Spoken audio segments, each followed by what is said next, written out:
નમસ્કાર બપોરના સમાચાર બુલેટિનમાં આપનું સ્વાગત છે। જોઈએ આ બુલેટિનના સમાચાર। પાટીદાર અનામત આંદોલનની સમિતિના કન્વીનર હાર્દિક પટેલની જેલમાંથી મુક્તિ થઈ છે। 9 મહિનાથી સુરતની લાજપોર જેલમાં બંધ હાર્દિક પટેલને કોર્ટે શરતી જામીન આપ્યા છે, જે બાદ હાર્દિકની આજે મુક્તિ થઈ છે। જામીનની શરતો અનુસાર હાર્દિકને 6 મહિના સુધી ગુજરાત બહાર રહેવું પડશે। 6 મહિના સુધી હાર્દિક ગુજરાતમાં રહી શકશે નહીં।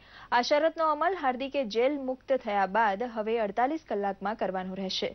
મુક્તિ બાદ હાર્દિકે સુરતમાં રેલી સ્વરૂપે ફરી લોકોનું અભિવાદન ઝીલ્યું હતું।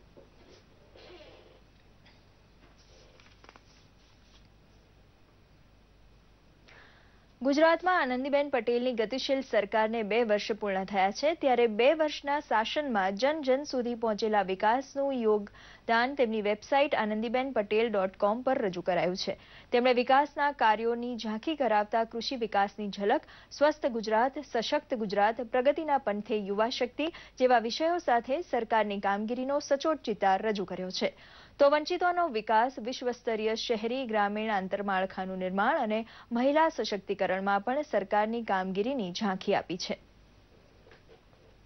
આજથી ગુજરાત ભાજપના જિલ્લા પ્રશિક્ષણ અભિયાનનો બીજો તબક્કો શરૂ થયો છે। 9 જિલ્લામાં તારીખ 15, 16 અને 17 સુધી ત્રિદિવસીય વર્ગ ચાલશે। બીજા તબક્કામાં વલસાડ, સુરત, નર્મદા, મહીસાગર, ખેડા, કચ્છ, જામનગર, દેવભૂમિ દ્વારકા અને રાજકોટ જિલ્લાનો સમાવેશ કરાયો છે, જેમાં મુખ્યમંત્રી આનંદીબેન પટેલ, પ્રદેશ અધ્યક્ષ વિજય રૂપાણી સહિત અગ્રણીઓ માર્ગદર્શન આપશે। આજે મુખ્યમંત્રી આનંદીબેન પટેલ સુરતના કામરેજ ખાતે પ્રશિક્ષણ વર્ગમાં માર્ગદર્શન આપી રહ્યા છે, તો વિજય રૂપાણી દેવભૂમિ દ્વારકા ખાતે પ્રશિક્ષણ વર્ગમાં માર્ગદર્શન આપશે। વિજય રૂપાણી આવતીકાલે કચ્છ જિલ્લાના માધાપર ખાતે અને 17 જુલાઈએ ખેડાના કાર્યકર્તાઓને સંબોધન કરશે, તો મુખ્યમંત્રી 17 જુલાઈએ ખેડાના પ્રશિક્ષણ વર્ગમાં હાજરી આપશે। 4 તબક્કામાં યોજાનારા જિલ્લા પ્રશિક્ષણ વર્ગનો પ્રથમ તબક્કો 8 થી 10 જુલાઈ દરમિયાન 6 જિલ્લામાં પૂર્ણ થયો છે, તો ત્રીજો તબક્કો 22 થી 24 જુલાઈ અને ચોથો તબક્કો 29 થી 31 જુલાઈ દરમિયાન યોજાશે।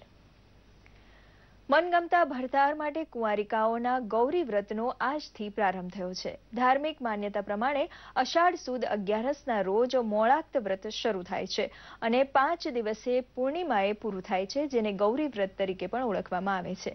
ગૌરી વ્રતમાં કુંવારિકાઓ માટે અઠવાડિયા પહેલાથી જવારા વાવવામાં આવે છે, જે બાદ અષાઢ વદ 13ના રોજ જયા પાર્વતી કે મોટા ગૌરી વ્રતનો પ્રારંભ થાય છે। ગૌરી વ્રત દરમિયાન કુંવારિકાઓ 5 દિવસ મોડું એક સમયનું ભોજન લે છે અને છેલ્લા દિવસે જાગરણ કરે છે, સાથે જ જવેરાની પૂજા કરે છે।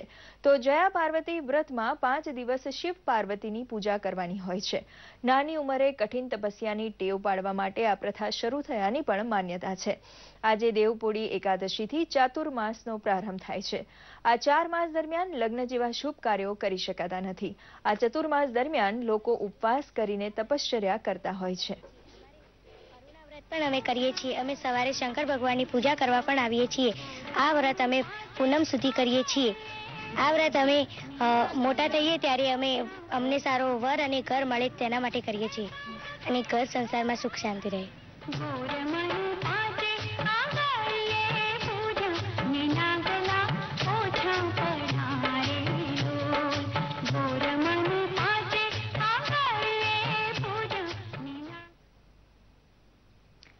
ગઈકાલે ફ્રાન્સના નીસ શહેરમાં નેશનલ ડેની ઉજવણી માટે એકત્ર થયેલા લોકો પર મોટો આતંકવાદી હુમલો થતા ઓછામાં ઓછા 84 લોકોના મોત નીપજ્યા હતા। 100 ઉપરાંત લોકો ઘાયલ થયા હતા, જેમાં 18ની હાલત અતિ ગંભીર છે। ટ્રકમાં આવેલા હુમલાખોરે નિર્દયપણે લોકો ઉપર ટ્રક ચલાવી આડેધડ ઘણાને કચડી માર્યા હતા। ટ્રકમાંથી મોટા પ્રમાણમાં બંદૂકો અને ગ્રેનેડ મળી આવ્યા હતા। રાષ્ટ્રપતિ ફ્રાન્સવા ઓલાંદે આને આતંકી હુમલો ગણાવી ફ્રાન્સમાં ગત વર્ષથી લાગુ કરેલી કટોકટી વધુ 3 મહિના માટે લંબાવવાની જાહેરાત કરી હતી। રાષ્ટ્રપતિ પ્રણવ મુખર્જી, પ્રધાનમંત્રી નરેન્દ્ર મોદી, અમેરિકાના પ્રેસિડેન્ટ બરાક ઓબામા, સંયુક્ત રાષ્ટ્ર તથા ઘણા દેશોએ ફ્રાન્સ પરના આ આતંકી હુમલાને વખોડી કાઢ્યો છે। પ્રધાનમંત્રી શ્રી મોદીએ ભારત ફ્રાન્સની પડખે હોવાની હૈયાધારણ આપવા સાથે હુમલાને વખોડી કાઢ્યો છે। કેન્દ્રીય ગૃહમંત્રી રાજનાથસિંહે દિલ્હીમાં ઉચ્ચસ્તરીય બેઠક બોલાવી હતી, જેમાં ફ્રાન્સની ઘટના અંગે પણ ચર્ચા કરાઈ હતી। ભારતના વિદેશ વિભાગે જણાવ્યું છે કે નીસમાં થયેલા હુમલામાં કોઈ ભારતીય અસરગ્રસ્ત નથી। ભારતમાંના ફ્રાન્સના રાજદૂત એલેક્ઝાન્ડરે આતંકી ઘટનાને વખોડી કાઢી જણાવ્યું કે સમગ્ર ઘટનાની તપાસ કરાઈ રહી છે. અત્રે એ યાદ આપવું ઘટે કે વર્ષ 2015માં નવેમ્બરમાં ફ્રાન્સમાં પેરિસમાં થયેલા મોટા આતંકવાદી હુમલામાં 130 લોકોના મોત થયા હતા. ત્યારથી ફ્રાન્સમાં ઇમરજન્સી લાગુ કરાયેલ છે. તો આ સાથે અત્યારનું આ બુલેટિન સમાપ્ત કરીએ છીએ. નમસ્કાર.